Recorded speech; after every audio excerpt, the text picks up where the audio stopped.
Le jour où le destin frappe à sa porte, Claire ne s'y attend vraiment pas. Elle ne s'attend plus à grand-chose d'ailleurs. À 37 ans, Claire Martin a cessé de croire aux miracles, aux coups de foudre et aux grandes bascules de vie. Elle croit aux choses simples, les factures à payer, les baskets de sa fille qui se trouvent toujours au mauvais moment, les tournées de courrier qu'elle fait chaque matin dans les rues de son quartier de Toulouse. Factrice depuis 10 ans, mère célibataire depuis presque autant, elle a construit sa vie comme on empile des cartons dans un couloir trop étroit. Avec patience, en faisant attention à ce que tout ne s'effondre pas d'un coup. Elle habite au 4e étage d'un immeuble des années 80, dans un quartier en pleine transformation. Les vieux commerces ferment, remplacés par des cafés coworking, des boutiques bio et des panneaux « résidence de standing » prochainement. Son immeuble, pour l'instant, résiste. Les voisins se connaissent plus ou moins. Monsieur Lopez, retraité râleur du 3e, les étudiants bruyants du 2e, Madame Diop et ses jumeaux du 5e. Et au 4e, sur le même palier que Claire, l'appartement d'en face restait vide depuis des mois. Claire aime et déteste cet immeuble. Elle l'aime pour la vue qu'elle a sur les toits rouges de la ville, pour les rires qui montent de la cour, pour les odeurs de plats des voisins qui s'entremêlent le soir. Elle le déteste pour l'ascenseur capricieux, les boîtes aux lettres qui coinçaient et le loyer qui grignote plus de la moitié de son salaire. « Maman, il est où mon sweat noir ?» La voix de Zoé, sa fille de 11 ans, la sort de ses pensées. Claire fouille dans la pile de linge propre sur le canapé. Là, dans le tas, tu pourrais le ranger. Tu sais, ça t'épargnerait du stress tous les matins. Je suis déjà stressée par le contrôle de maths, répond Zoé en enfilant le fameux sweat. On ne peut pas être stressé partout non plus. Claire secoue la tête, amusée malgré elle. Zoé a ses yeux bruns, ses boucles indomptables et sa répartie. Elle a aussi ses propres inquiétudes. Le collège, les amis, le regard des autres. Allez, dépêche-toi, sinon on va encore râler contre la ligne A. Elles sortent de l'appartement. Au moment où Claire tourne la clé dans la serrure, elle remarque un détail qu'elle n'avait pas vu la veille. Un petit autocollant loué, collé sur la porte d'en face, et, plus bas, un post-it froissé. Travaux lundi. Désolé pour le bruit. Zoé lit par-dessus son épaule. On va avoir un voisin? On dirait bien, répond Claire. Tu crois qu'il aura des enfants? Aucune idée. Zoé hausse les épaules. J'espère que ce sera pas un vieux monsieur grincheux. Claire rit. On verra. Elle descend de l'escalier. L'ascenseur est encore en panne, affichant un laconique « hors service » depuis 3 jours. Ce lundi-là, Claire ne pense plus au post-it en partant en tournée. Elle pédale sur son vélo jaune, distribue des lettres, des avis de passage, des colis qu'elle finit parfois par connaître mieux que les gens eux-mêmes. Elle aime son métier pour cette proximité-là. Les bonjours échangés, les discussions sur le pas de la porte, les merci pressés.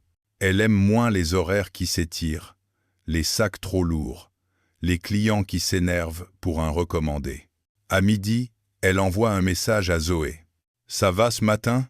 La réponse arrive quelques minutes plus tard. « Ouais. On a un nouveau prof de musique, il a les cheveux plus longs que moi. » Elle sourit, glisse le téléphone dans sa poche et repart. Ce n'est qu'en remontant chez elle vers 10 à 8 heures, les épaules douloureuses, qu'elle se souvient, les travaux. Depuis le rez-de-chaussée, elle entend déjà des coups sourds, des bruits de perceuse, des cartons qu'on traîne. Au 4e, le couloir est envahi de cartons empilés, de housses de matelas, de sacs de bricolage. Claire soupire. Elle se faufile entre 2 cartons, Zoé derrière elle. La porte de l'appartement d'en face est grande ouverte. Un homme sort au même moment, les bras chargés d'un carton. Le choc est inévitable. Attention, le carton penche dangereusement, se renverse à moitié. Des dossiers, des cahiers, une trousse, un cadre photo, glisse sur le sol. « Pardon !» s'exclame Claire. « Non, c'est moi. Je sortais sans regarder. » La voix est grave, posée. Claire s'accroupit pour ramasser le cadre tombé. La vitre est intacte. Sur la photo, un homme plus jeune, le même que devant elle, souriant, avec une petite fille accrochée à son cou. « Merci », dit-il en reprenant le cadre. Il a la quarantaine, des cheveux châtains légèrement en bataille, une barbe de 3 jours qui le vieillit un peu et des yeux d'un bleu clair qui contrastent avec son teint légèrement hâlé. Il porte un t-shirt gris, un jean, des baskets, rien qui ne crie « PDG » à première vue. Juste un homme fatigué qui déménage. On va enfin avoir un voisin, lance Zoé, plus sociable que sa mère. Il sourit. Il faut croire. Je suis désolé pour le bazar. J'essaie de ranger tout ça le plus vite possible. Ne vous inquiétez pas, répond Claire. L'immeuble a déjà vu pire. Elle tend la main, par réflexe. Claire. Thomas, répond-il en la serrant. Le contact est bref, mais Claire note quelque chose. Une pression ferme, pas écrasante, et des mains calleuses pour quelqu'un qui visiblement passe ses journées derrière un ordinateur. Et moi c'est Zoé, ajoute sa fille. J'ai 11 ans. Je suis au collège Jean Jaurès. Enchantée, Zoé. Vous avez des enfants? Claire s'apprête à protester. On ne pose pas ce genre de questions à un inconnu. Voyons. Mais Thomas répond sans se vexer. Oui, un fils. Lucas. Il a 6 ans. Il est où? Chez sa mère, ce soir. Il viendra ce week-end. Un éclair, à peine perceptible, passe dans ses yeux. Claire connaît ce regard. C'est celui de ceux qui font avec une garde partagée, des valises à roulettes, des dimanches soirs silencieux. Bon, on va vous laisser ranger, dit-elle. Si vous avez besoin d'un coup de main ou d'un tournevis, n'hésitez pas. Elle ne sait même pas pourquoi elle ajoute ça. Thomas la regarde, sincèrement reconnaissant. Merci. Et pareil pour vous, si vous recevez des colis par erreur chez moi. Je crois que je vais devenir l'ami des colis, avec tout ce que j'ai à faire livrer. Claire esquisse un sourire. Elle ne sait pas, à ce moment-là, à quel point sa phrase s'avérera vraie, ni à quel point cet homme au carton renversé va venir se mêler à sa vie, beaucoup plus qu'un simple voisin de palier.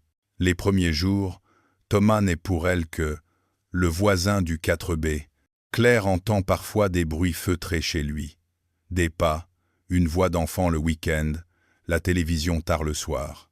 Elle croise Thomas dans l'escalier, dans la cour, au local poubelle. Ils s'échangent des sourires, des banalités. L'ascenseur est encore en panne. Oui, il choisit toujours les semaines où j'ai le plus de cartons. Il pleut encore. On est à Toulouse, pas à Marseille. Un soir, alors qu'elle rentre plus tard que d'habitude, tournée prolongée, pluie, circulation, elle trouve un gigantesque carton devant sa porte. Elle fronce les sourcils. Sur l'étiquette, son nom est mal écrit, Claire Marlin. L'adresse, en revanche, est la bonne. Elle essaye de tirer le carton sur le côté pour pouvoir ouvrir sa porte. Rien à faire. Vous voulez un coup de main? Thomas est apparu, clé à la main. On a encore dû se tromper de boîte aux lettres, dit-il. J'ai reçu 3 colis aujourd'hui, je ne suis plus sûr de rien. Claire rit. Si un jour vous faites exploser l'immeuble avec vos livraisons d'Amazon, je dirais que j'avais prévenu. Il l'aide à pousser le carton jusque devant l'encadrement. Vous voulez que je le mette à l'intérieur? Si vous avez encore des forces, je ne dis pas non. Il soulève le carton comme s'il pesait la moitié de ce qu'il pèse. Claire, derrière lui, remarque qu'il a ce corps des gens qui ont fait du sport à un moment de leur vie, même s'ils n'ont plus le temps maintenant. « Qu'est-ce que c'est, au fait ?» demande-t-il. « Je ne sais pas. Je n'ai pas commandé quelque chose d'aussi gros. » 1 minute plus tard, elles sont 3 à regarder le carton. Claire, Zoé et Thomas restés là, plus par curiosité que par besoin. Claire ouvre soigneusement. À l'intérieur, Un lit mezzanine démonté, version enfant, avec des planches, des vis, une notice. Zoé pousse un cri de joie. C'est le lit dont je t'ai parlé, maman. Celui que Léa a, avec le bureau en dessous. Claire cligne des yeux. Sauf que je ne l'ai pas commandé. Zoé prend soudain un air coupable. Être que je l'ai mis dans le panier sur ton téléphone et j'ai appuyé sur un bouton. Zoé. Thomas étouffe un rire. C'est ce qu'on appelle une commande guidée par le destin. Commente-t-il. Claire souffle, partagée entre la panique. Comment va-t-elle payer ça? Et la vision de la tête de sa fille, à l'idée d'avoir enfin son lit de grande. On verra ça, dit-elle. Elle remercie Thomas, qui s'apprête à partir quand Zoé lance. Vous êtes fort pour porter les cartons. Vous êtes déménageur? Il sourit. Pas exactement. Vous faites quoi comme travail? Claire proteste. Zoé, ça ne se demande pas comme ça. Pourquoi? Tout le monde demande toujours à tout le monde, tu fais quoi dans la vie? C'est... Thomas les regarde, amusé. C'est une bonne question, en vrai. Il semble réfléchir à sa réponse, comme si le mot avait pris un poids nouveau. Disons que je dirige une entreprise. Tu es patron? S'exclame Zoé. Oui. De quoi? D'une boîte qui fait des logiciels pour les banques. Zoé grimace. Burk. Je confirme, ajoute Claire. Thomas rit. Je ne pouvais pas être astronaute. On ne m'a pas demandé mon avis. Le ton est léger, mais une part de lui se crispe. Il a l'habitude, dès qu'il prononce les 3 lettres, P, D, G, les gens changent souvent de regard. Soit il s'intéresse soudain beaucoup à lui, soit il le range directement dans la case « problème ». Ici, on se contente d'un « Burk ». Étrangement, ça le soulage. « Bon », dit Claire, « merci encore pour le carton. Si vous avez besoin d'aide pour le monter, on ne va pas abuser non plus. C'est bon, j'aime bien les notices Ikea. Ça me donne l'impression de résoudre des problèmes simples. » Elle éclate de rire. « Je crois que vous venez de me convaincre. » Le samedi après-midi, on entend pendant 2 heures des bruits de marteau et des jurons étouffés dans l'appartement de Claire. Thomas et Zoé, en duo, essaient de comprendre pourquoi il reste toujours 2 vis en trop à la fin, alors que le lit tient debout. « C'est normal, » explique Thomas. « C'est le test moral d'Ikea. Si tu les utilises, tout s'effondre. » Zoé rigole. Claire, depuis la cuisine, prépare un gâteau au yaourt pour remercier le voisin. En les regardant, elle sent quelque chose la serrer au cœur. Un mélange de gratitude et de tristesse. Gratitude de ne pas être totalement seule pour ce genre de choses. Tristesse de se rappeler le père de Zoé, parti sans un mot quand elle était enceinte de 3 mois. Le soir venu, le lit est installé. Zoé est ravie. Thomas décline poliment l'invitation à rester pour goûter le gâteau, prétextant du travail à finir.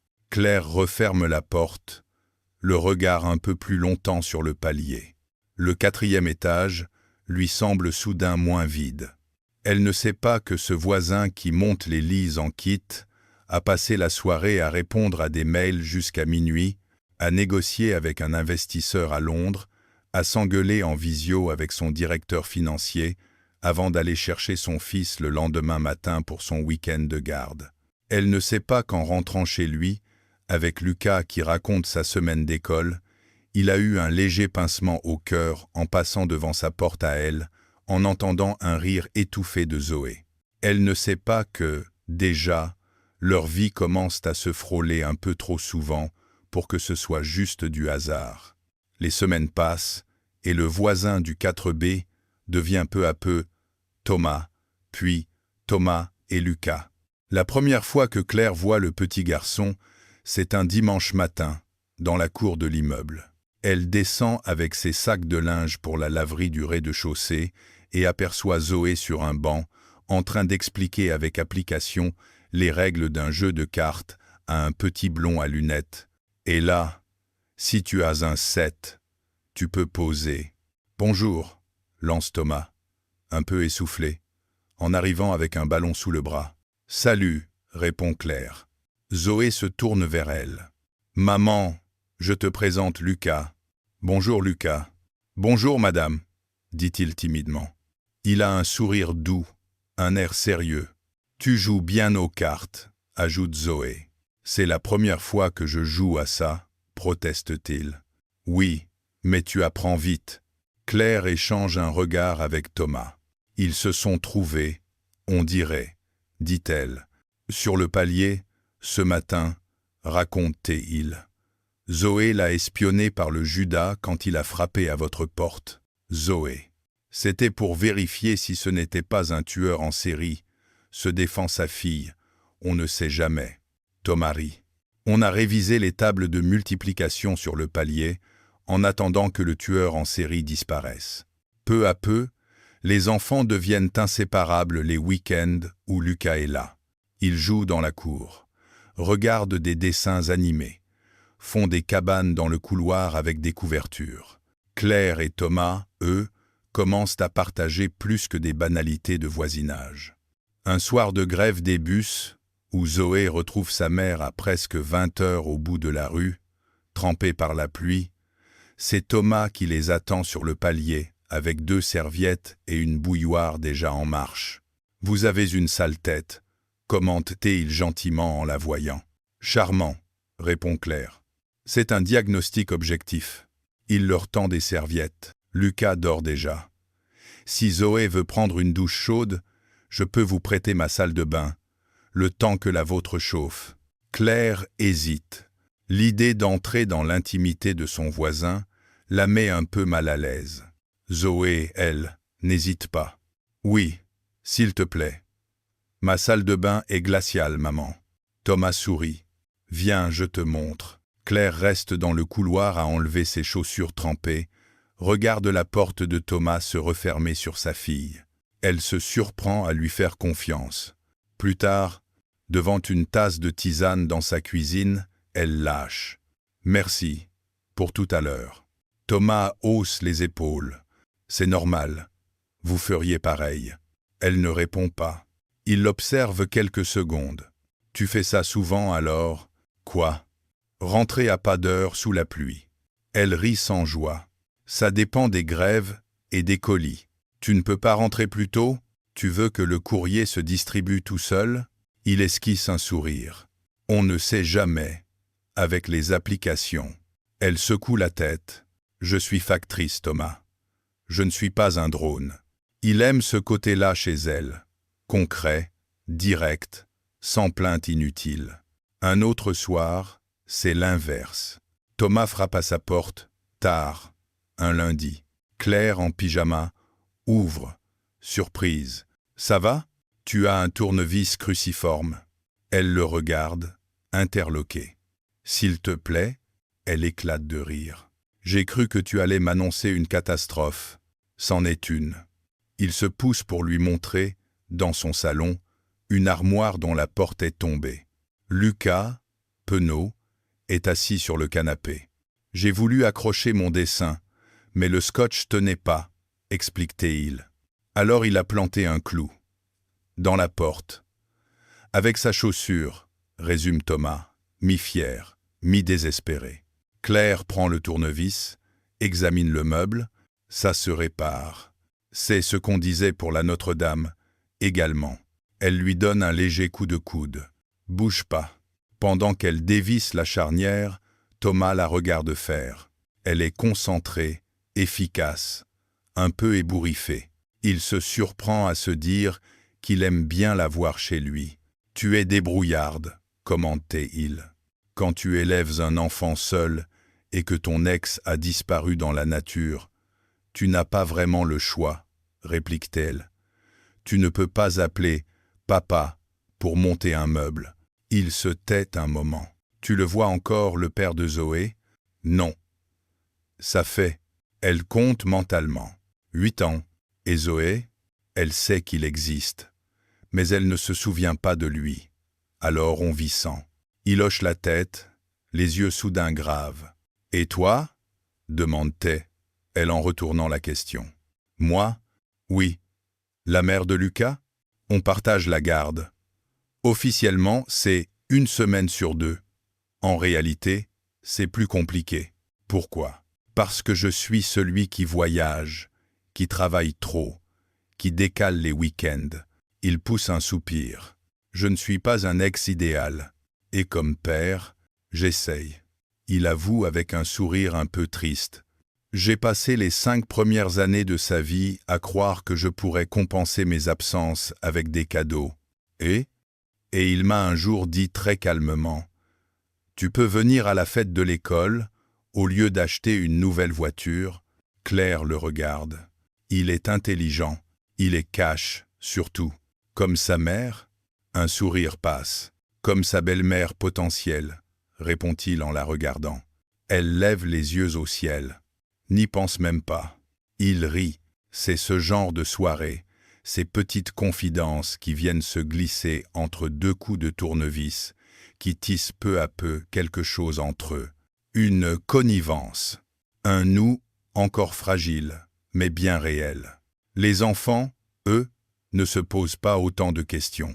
Un mercredi après-midi, alors que Thomas est coincé à Paris pour une réunion qui a débordé, il reçoit un message de Claire. « Lucas est avec nous. Je le ramènerai quand tu rentreras, ne t'inquiète pas. » La photo jointe montre les 2 enfants en train de faire un gâteau dans la cuisine de Claire, couvert de farine. Il répond « Merci, je te revaudrai ça. » Elle, « Tu peux commencer par leur apprendre les fractions avec des parts de tarte. » Le week-end suivant, c'est lui qui embarque Zoé avec Lucas au parc, pendant que Claire termine sa paperasse pour la CAF. « Tu es sûre que ça ne te dérange pas, Claire? Je passe ma semaine à arbitrer des budgets à 7 chiffres. Gérer 2 enfants qui se disputent une balançoire, c'est reposant. » Elle sourit. « Tu vas voir, c'est plus compliqué qu'un budget. » Il comprend ce qu'elle veut dire quand Lucas se met à bouder, parce qu'il n'a pas le même nombre de tours de toboggan que Zoé. Au fil des mois, les 4 deviennent, sans l'avoir vraiment décidé, une sorte de petite tribu de paliers. Ils partagent des cafés, des repas improvisés, des services rendus. Thomas commence à laisser certains dossiers au bureau. Claire commence à accepter que quelqu'un l'aide sans la juger. Il y a pourtant une chose dont il ne parle pas. La vraie nature du travail de Thomas. Oh, elle sait qu'il est patron d'une boîte de logiciels pour les banques, mais elle ne sait pas que cette boîte s'appelle NevaPay, qu'elle fait la une des magazines économiques, que son visage à lui est passé plus d'une fois en couverture avec des titres du genre « Le nouveau visage de la fintech française ». Elle ne sait pas qu'il s'est installé ici, dans cet immeuble modeste, après son divorce, pour fuir un temps le quartier huppé où il vivait avant, pour avoir l'impression de refaire sa vie à une autre échelle. Et lui, il n'a pas cherché à lui expliquer. D'abord parce qu'il aime être juste Thomas du 4B ici. Ensuite parce qu'il sait que le mot PDG peut changer un regard. Il ne sait pas encore à quel point l'omission va lui exploser au visage. La crise arrive par la boîte aux lettres. Ironique, quand on sait que Claire gagne sa vie à les remplir. Un mardi matin, en rentrant de sa tournée plus tôt que prévu, la pluie a raccourci sa pause. Elle s'arrête devant le panneau d'affichage de l'entrée de l'immeuble. Une feuille blanche y est placardée, avec le logo d'une société qu'elle ne connaît pas, Alba Patrimoine, gestion immobilière. En dessous, « Chers locataires, nous avons le plaisir de vous informer de l'acquisition de l'immeuble par notre groupe. Nous vous convierons prochainement à une réunion d'information concernant les travaux de rénovation prévus et l'évolution des loyers. Cordialement. » Claire sent son estomac se serrer. Acquisition, travaux de rénovation, évolution des loyers. Elle a déjà vu ce film dans d'autres rues. Des investisseurs rachètent, rénovent pour votre confort, augmentent les loyers pour s'aligner sur le marché. Les anciens locataires s'en vont, remplacés par une population plus aisée. Le mot « gentrification » qu'elle lit parfois dans les journaux, devient soudain très concret. Madame Diop arrive derrière elle, les courses à la main. « Tu as vu ? Oui. On va encore nous mettre dehors, » soupire la voisine. « On ne sait pas encore, » répond Claire, sans y croire vraiment. Quand il commence par « plaisir de vous informer », c'est jamais bon. Les jours suivants, l'immeuble bruisse de rumeurs. Ils vont tout casser. Ils vont doubler les loyers. Ils vont faire des Airbnb. Dans le couloir, Claire croise Thomas, le courrier à la main. « Tu as vu pour l'immeuble » lance-t-elle. « Oui, j'ai vu l'affiche ce matin. Tu en penses quoi » Il hésite. « J'en pense que ça sent mauvais. »« Tu m'étonnes. » Elle soupire. « Je n'ai pas les moyens de payer plus, et je ne peux pas déménager à l'autre bout de la ville. » Il la regarde. « On ne sait pas encore, » insiste-t-il. « Tu es très... On ne sait pas encore, en ce moment. » Le ton a changé, juste un peu. Il s'apprête à répondre quand son téléphone vibre. Il regarde l'écran, pâlit légèrement. « Je dois prendre cet appel. » Bien sûr, elle rentre chez elle, frustrée, anxieuse, un peu vexée. De l'autre côté de la porte, Thomas décroche. « Oui ?» La voix au bout du fil est celle de son directeur des investissements. « On a finalisé l'acquisition d'Alba Patrimoine ce matin. »« Oui, je sais. Les premiers immeubles qu'ils ont mis sur la table sont excellents. Rendement énorme, notamment celui de Toulouse, là où vous vivez. » Thomas sent un nœud dans son ventre. « Attends, celui de la rue du Béarn, » dit son collaborateur. Il ferme les yeux. « Ok. » Ils ont déjà un plan de rénovation, continuation du business model d'Alba, remise aux normes, peinture, ascenseur, puis alignement des loyers sur ceux du quartier. C'est de combien l'augmentation, coupe Thomas. En moyenne 35%, parfois plus. Thomas s'appuie contre le mur. Ce sont des gens qui n'auront pas les moyens de suivre. Peut être. Mais c'est une excellente opération pour nous. On est en train de se positionner comme un acteur majeur de la gestion d'actifs immobiliers. C'était ton idée, à la base. Il se souvient très bien. Diversifier Nevapay, investir dans la pierre, profiter de l'explosion du marché. Sur le papier, c'était brillant. Dans la réalité, c'est l'immeuble où vivent Claire, Zoé, Lucas un week-end sur 2, Madame Diop, Monsieur Lopez. On en parle au comité de jeudi, dit-il d'une voix blanche. Tu ne vas pas remettre en cause l'opération ? On en parle jeudi, répète Thomas. Il raccroche. Il se sent pris au piège de ses propres décisions. Pendant 2 jours, il hésite à aller frapper chez Claire, à lui dire « Tu sais, l'immeuble a été racheté par une boîte que ma société vient d'absorber », à lui expliquer qu'il n'est pas seulement un voisin qui aide à monter des lits en kit, mais aussi l'un de ceux qui ont signé des papiers qui vont potentiellement la mettre dehors. Il n'y arrive pas.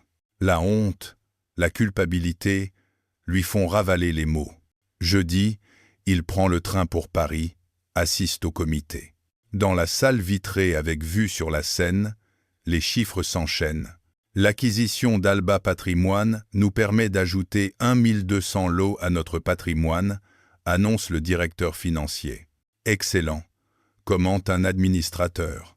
Sur la rue du Béarn, par exemple, les loyers sont actuellement 30% sous le prix du marché. Après rénovation, on peut facilement les aligner, voire les dépasser, étant donné la demande dans le quartier. Les courbes montent sur l'écran. Ça va créer de la tension sociale, objecte timidement une responsable RSE. On respecte la loi, rétorque le directeur. Les locataires seront prévenus. Ils auront le choix de rester ou de partir. Thomas serre les poings. Rester ou partir. Quand rester implique de payer un loyer impossible. Il prend la parole. On peut envisager autre chose. Tous les regards se tournent vers lui. Je connais cet immeuble, poursuit-il. J'y habite. Il y a un léger murmure. Ce sont des familles, des retraités, des personnes seules avec enfants. Si on applique brutalement la stratégie d'Alba, on va en mettre la moitié dehors. C'est la logique du marché, réplique un investisseur. Peut être, mais on n'est pas obligé de la suivre à la lettre. Son directeur financier lui lance un regard appuyé. Tu veux faire quoi? Alors, Thomas s'éclaircit la gorge. On peut rénover, oui, pour la sécurité. Mais on peut aussi mettre en place des loyers plafonnés pour les locataires actuels, des clauses de maintien dans les lieux, un dispositif de loyer solidaire. Ça va nous coûter plusieurs centaines de milliers d'euros sur 10 ans, objecte quelqu'un. Ça va nous coûter une fraction de ce qu'on investit dans notre image de marque, rétorque Thomas, et ça va nous éviter un scandale. Nevapay met des familles à la rue à Toulouse. Vous imaginez le titre? Le débat s'envenime. On parle de rentabilité, de responsabilité sociale, de stratégie à long terme. À la fin, on lui accorde un sursis. On peut faire de l'immeuble de Toulouse un projet pilote pour une approche différente, concède le président du conseil. Mais sur les autres immeubles, on applique le modèle Alba, tranche le directeur financier. Thomas accepte, à contre-cœur. Il sait qu'il a gagné une bataille, pas la guerre. En rentrant à Toulouse, il se dit qu'il doit parler à Claire, qu'il ne peut plus reculer. Le vendredi soir, il frappe à sa porte. Elle ouvre, un torchon à la main. « Ah, c'est toi !» Elle n'a pas le sourire léger des autres fois. « Je peux te parler ?» demande-t-il. « J'allais justement te voir, » dit-elle. Elle tient une lettre blanche, avec le logo d'Alba Patrimoine. « Tu as reçu la tienne ?» Il baisse les yeux. « Non, moi, si. » Elle lui tend la feuille. « Madame, dans le cadre de la rénovation de l'immeuble, nous vous informons que votre loyer sera révisé à compter du 1er janvier. » « Nouveau loyer ?» Claire s'interrompt. « Plus 32%. » Sa voix tremble légèrement. « Je ne peux pas payer ça, Thomas. Je sais. Et c'est là que tu me dis qu'on va se battre tous ensemble, qu'on va monter un collectif de locataires. » Il inspire profondément. « C'est là que je te dis que... » Les mots s'accrochent. Que quoi? Que ma société vient de racheter Alba Patrimoine. Le silence qui suit est glacial. Claire le fixe. Quoi? Nevapay a diversifié ses activités. On a racheté un groupe de gestion immobilière, dont Alba.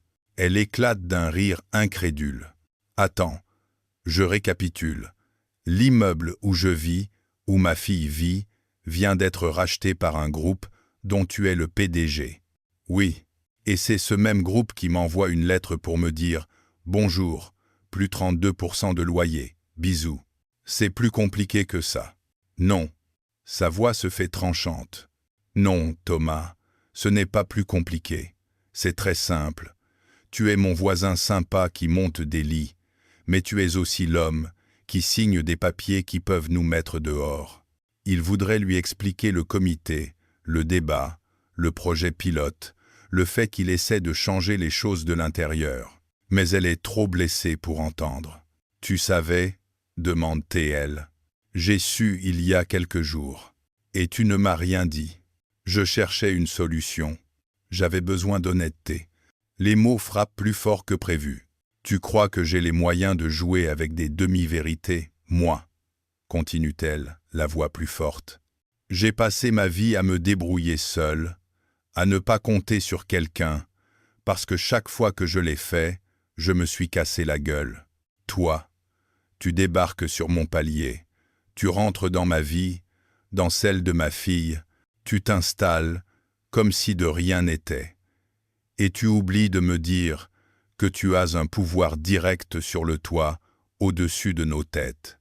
J'essaye justement d'utiliser ce pouvoir pour... Tu es en train de m'expliquer que tu vas nous sauver d'un problème que tu as toi-même créé. » Il ouvre la bouche, la referme. Elle secoue la tête. « Tu sais ce que je supporte le moins. Chez les patrons, comme toi, je ne suis pas sûr de vouloir le savoir. C'est cette façon de croire qu'ils vont nous offrir la charité après avoir organisé la galère. » Elle replie la lettre, la serre dans sa main. « On n'a jamais été à égalité, toi et moi, Thomas. Je m'en doutais. Mais là, c'est trop. Claire. Non. Elle le regarde, les yeux brillants. Je ne peux pas. Pas maintenant. Elle referme la porte. De l'autre côté, Thomas reste immobile un long moment. Le palier soudain lui semble plus étroit. Pendant les jours qui suivent, les échanges se limitent aux stricts besoins logistiques. Tu peux dire à Lucas que Zoé ne sera pas là ce week-end. Oui. Ou des messages laconiques. Lucas est avec moi. Ok. Les gâteaux du samedi disparaissent. Les cafés partagés aussi. La petite tribu du 4e se délite. Zoé demande. Tu es fâché contre Thomas? Un peu. Moi aussi peu. Être, dit-elle. Mais dans ses yeux, on lit surtout la tristesse. Lucas, de son côté, interroge son père. On va déménager? Je vais faire en sorte que non, répond Thomas. Il se rend compte qu'il va devoir choisir, bientôt, entre sa carrière, son image, les attentes de ses investisseurs et ses valeurs, sa relation avec Claire, la stabilité de Lucas. Pour la première fois de sa vie, le choix entre les deux n'est plus théorique. Il est inscrit noir sur blanc sur les lettres de révision de loyer que les locataires de la rue du Béarn reçoivent en masse. Ce qui fait tout basculer, ce n'est pas un comité stratégique, ni une réunion de crise. C'est une inondation, un mercredi soir d'orage, une canalisation cède dans les parties communes. L'eau se met à couler par le plafond du 3e, puis du 4e. Claire est en train d'aider Zoé à réviser un contrôle quand elle entend des gouttes tomber dans le couloir. Elle ouvre la porte. Le plafond se tache. L'eau dégouline. Génial, soupire-t-elle. Dans la foulée, l'électricité saute. L'immeuble plonge dans le noir, seulement éclairé par les éclairs qui déchirent le ciel. « Maman, j'ai peur », murmure Zoé. « C'est rien, c'est juste le disjoncteur. » Claire tâtonne pour trouver une lampe de poche. On frappe alors à la porte. « Claire, c'est Thomas. L'eau arrive chez vous ? » « Oui. » Et l'électricité a sauté. Pareil chez moi. Il lève sa lampe frontale. On dirait un mineur improvisé. L'immeuble est vieux. Les circuits ne supportent pas la moitié d'un orage. Ton groupe a intérêt à se bouger pour réparer ça, lâche-t-elle, plus par réflexe que par attaque réelle. Il ne se vexe pas. Je suis déjà dessus. Il montre son téléphone. J'ai appelé le service d'urgence, le syndic, tout le monde. Ils arrivent dans 1 heure. 1 heure dans le noir, avec l'eau qui coule? Parfait. Zoé apparaît derrière Claire, une couverture sur les épaules. Lucas, de l'autre côté du palier, regarde la scène depuis la porte entr'ouverte de l'appartement de Thomas. « On peut venir chez toi ?» demande-t-il à Zoé. Il y a plus de lumière non plus. Thomas prend une décision. « Bon, venez tous chez moi. On sera toujours mieux à 4 que chacun dans son coin. » Claire hésite. « Zoé lui jette un regard suppliant. « S'il te plaît. » La fatigue, la peur de sa fille, l'orage dehors, tout cela la pousse à accepter. Juste le temps que l'électricité revienne, précise-t-elle. Ils s'installent tous dans le salon de Thomas, à la lumière de 3 bougies et d'une lampe de poche. Les enfants s'asseyent sur le tapis, enveloppés dans des couvertures. Thomas tend une tasse de thé à Claire. « Merci, » dit-elle doucement. Le silence est d'abord un peu gêné. Puis, l'orage gronde plus fort. Un éclair illumine la pièce. Zoé sursaute. Lucas, lui, bombe le torse. « C'est trop bien, on dirait qu'on est dans un film d'aventure. »« Tu trouves ça bien, toi ?» grogne Zoé. « Oui.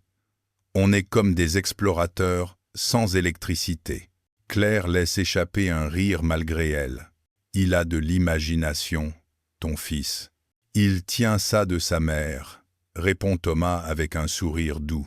Une pause. « Elle va bien ?» demande Claire, plus calmement que la dernière fois qu'ils ont abordé ce sujet. « Oui, elle s'est remariée. Ils attendent un bébé. Et toi, ça te fait quoi ?» Il réfléchit. Au début, ça m'a donné l'impression d'être remplacé, comme si la vie continuait sans moi. Et maintenant, je suis content pour elle. Et pour Lucas. Il va avoir une petite sœur, un éclair. Zoé se rapproche de sa mère. Tu crois que papa a une nouvelle vie, lui aussi? Chuchotait-elle. Claire sent son cœur se serrer. Je ne sais pas, ma puce. Thomas les observe. Il se sent soudain honteux d'avoir caché autant de choses à cette femme qui, elle, n'a rien dissimulé de ses difficultés. L'eau goutte dans le couloir. L'orage, dehors, semble s'éloigner. Claire, commence-t-il, je suis désolé. Elle le regarde, méfiante, mais pas fermée. Je sais que tu l'es, répond-elle. Ça ne change pas ce qui se passe. Ça peut changer la façon dont on le vit. Les enfants, sur le tapis, commencent une bataille d'ombre chinoise avec la lampe de poche.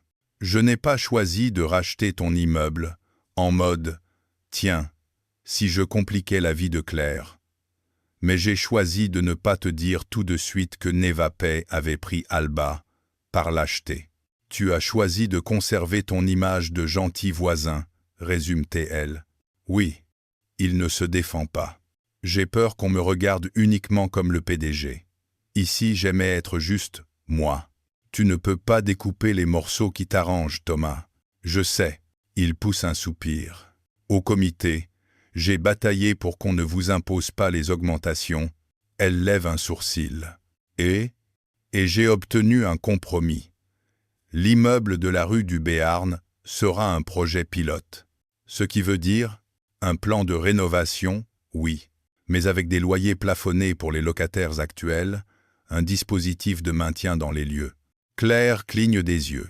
Tu es en train de me dire que ton loyer n'augmentera pas de 32%.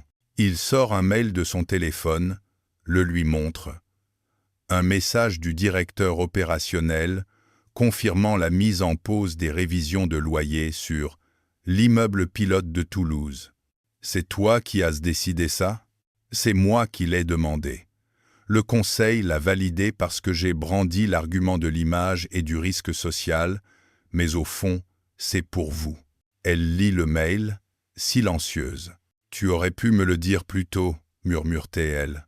Je voulais être sûre. Tu as encore choisi pour moi. » Il encaisse. « J'apprends à changer ça, dit-il simplement. » Elle se tait un moment. L'eau continue de goûter. Les enfants rient à cause du nombre de lapins ratés. « Pourquoi tu fais tout ça, Thomas ?» finit-elle par demander. « Parce que c'est mon boulot d'assumer les décisions que je prends. Ce n'est pas que ça. » Elle le regarde droit dans les yeux. « Tu ne fais pas tout ça pour tous les locataires de tous les immeubles. Non. Alors pourquoi pour nous ?» Il inspire, sent un frisson de peur. Ce n'est pas le moment de se défausser. « Parce que vous comptez pour moi. » Elle fronce légèrement les sourcils. « Vous, toi, Zoé, Lucas. » Il continue, d'une voix moins assurée que d'habitude. « Quand je rentre le soir et que je vois de la lumière sous ta porte, j'ai l'impression de rentrer dans un endroit qui ressemble à un chez-moi. Quand Lucas rit avec Zoé dans la cour, je me dis qu'il a enfin une vie moins coupée en deux.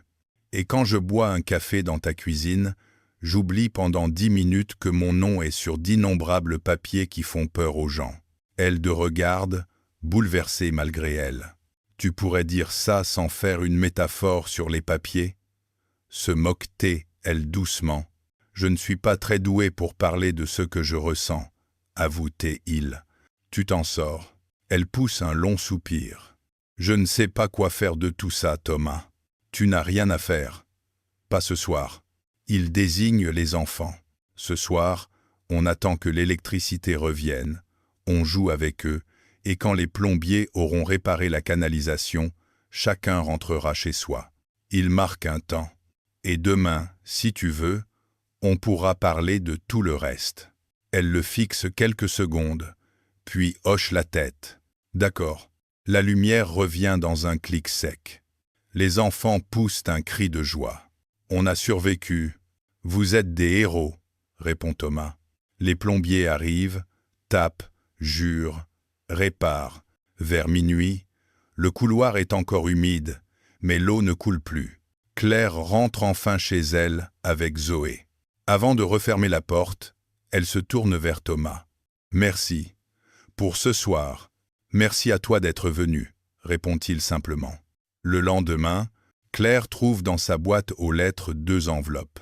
La première vient d'Alba Patrimoine, officiellement, mais porte le cachet de Nevapay. « Madame, suite à la décision de la société de mettre en place un dispositif pilote de loyer solidaire, nous vous confirmons que votre loyer restera inchangé, sous réserve de la signature d'un avenant ci-joint. La deuxième est sans logo.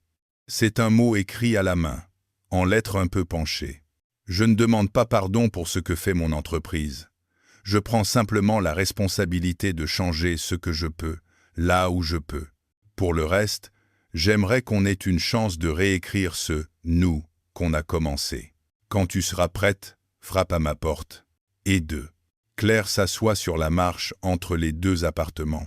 Elle pense à la nuit de l'inondation, au rire des enfants, au regard de Thomas, à sa fille qui lui a dit en se couchant. C'était un peu comme un camping dans le salon de Thomas. C'était chouette en fait. Elle pense aussi à la colère, à la peur de dépendre de quelqu'un qui a tant de pouvoir.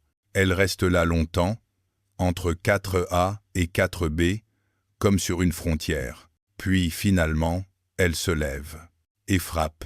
1 fois, 2 fois. La porte s'ouvre presque aussitôt.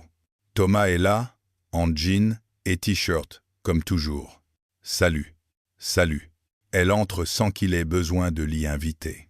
Lucas et Zoé sont à la table de la cuisine, concentrés sur un puzzle. « On révise notre géographie des dinosaures », explique Lucas. « C'est pas de la géographie, c'est... » « Laisse tomber », soupire Zoé.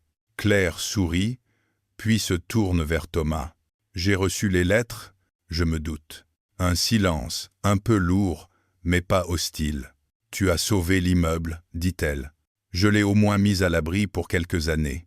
Merci. » Elle prend une inspiration. « Ça ne gomme pas tout ce que je ressens, Thomas. » Mais elle cherche ses mots. « J'ai compris quelque chose hier. » « Quoi ? » « Que tu pouvais utiliser ce que tu es, cette position qui me fait peur, pour faire autre chose que des dégâts. » Elle hausse les épaules. « Je ne suis toujours pas à l'aise avec l'idée que tu signes des papiers qui peuvent changer ma vie. »« Moi non plus, » répond-il honnêtement. « Mais je suis à l'aise avec l'idée que tu sois là quand l'eau dégouline du plafond, quand Zoé stresse pour son contrôle, quand j'ai besoin d'une perceuse. » Elle prend une inspiration plus profonde.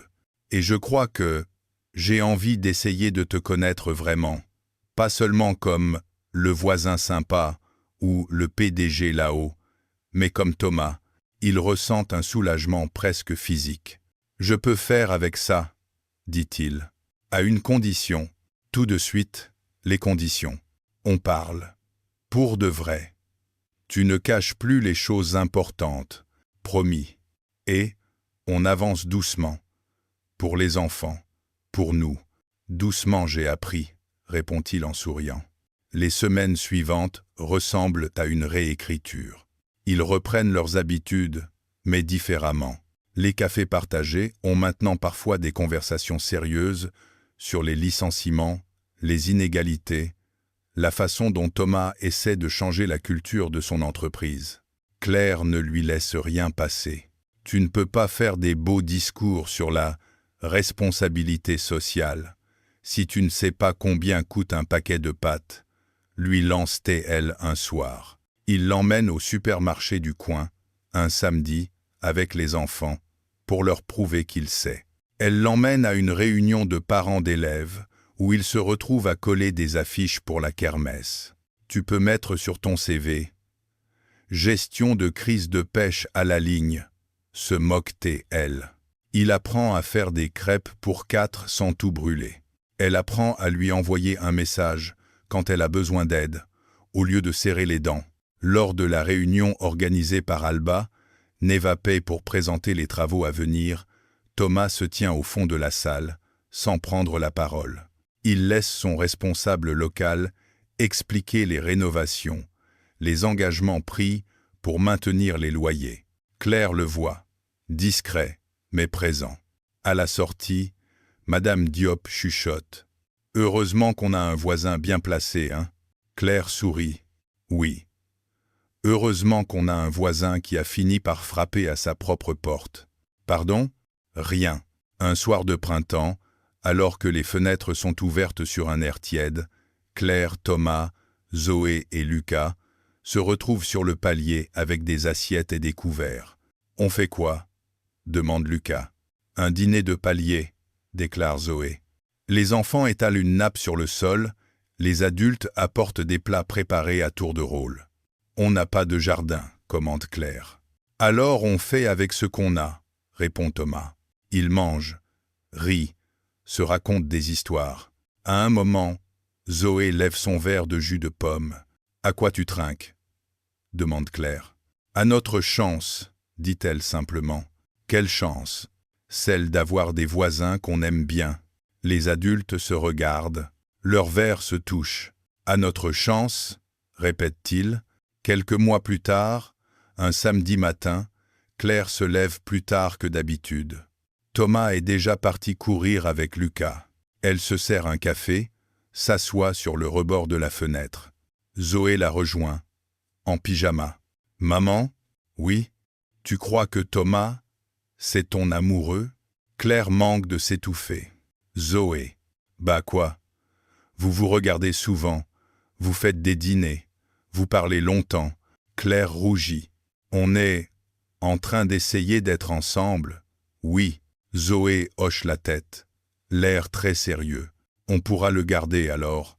Ce n'est pas un chat, ma chérie. »« Non, mais Lucas, il est bien. Et toi, tu as l'air moins triste des fois. » Claire pose sa main sur la joue de sa fille. « Je ne savais pas que tu me trouvais triste. Quand tu regardes parfois l'ascenseur en panne, on dirait que tu vas pleurer. » Elle sourit tristement. « Je crois que je regardais la vie en panne. Surtout. Et maintenant ?» Elle regarde la porte d'en face, la lumière qui filtre par le dessous. Maintenant, je crois qu'elle est en réparation. Zoé sourit. Tant qu'on ne change pas d'immeuble. On ne changera pas, promet Claire, sans même se rendre compte qu'elle vient de le dire au futur. Plus tard, quand Thomas revient, essoufflé, avec Lucas, elle les accueille sur le palier. « On fait des crêpes ?» propose-t-elle. « Si tu veux. » répond Thomas. « Pas, si tu veux. On fait des crêpes. » Elle le regarde, et cette fois, il y a dans ce regard-là tout ce qui n'a pas besoin d'être dit. Ils entrent chez elle. Le destin, finalement, n'a pas fait que frapper à sa porte. Il est resté sur le palier, a pris un appartement en face, a monté des lits, a signé des papiers, a provoqué des disputes, des inondations, des éclats de rire.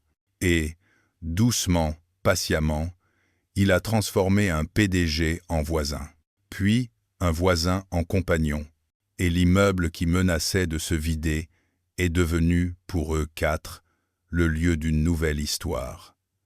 Celle d'une femme qui avait cessé de croire au miracle, d'un homme qui avait oublié qu'il pouvait encore en provoquer certains, et de deux enfants qui, sans le savoir, les ont réconciliés avec l'idée la plus simple et la plus difficile du monde. On a le droit à une seconde chance, même quand elle arrive sous la forme banale d'un homme, avec un carton dans les bras qui s'excuse dans un couloir.